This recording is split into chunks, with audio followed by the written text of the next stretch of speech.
the good thing is, and the thing I like the most about it is that the interface is easy. I'm not an email expert by any stretch of the imagination. And I know there are probably, anybody who's an Exchange expert would find this a lot easier than I did. But I relied on your team to get it set up. My criteria says, can I set this thing up and then leave it alone? I don't have to worry about security gateway. Now, the interesting thing too is that when people are concerned about whether they've received certain emails or not getting emails or whatever, I could actually go to security gateway and look at logs easier than I go to Exchange and look at logs. I go to both of them, but my first test is did the gateway see it, and it's a lot easier tool to go find emails.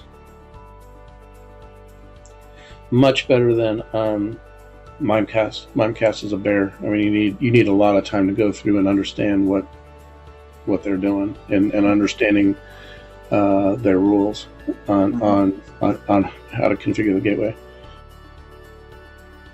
I said you gotta have a filter. You can't rely on Microsoft's filter. MDaemon is a very is a cost-effective solution. It works, and you're not going to get gouged by them. And it for something that you need. You got to have it.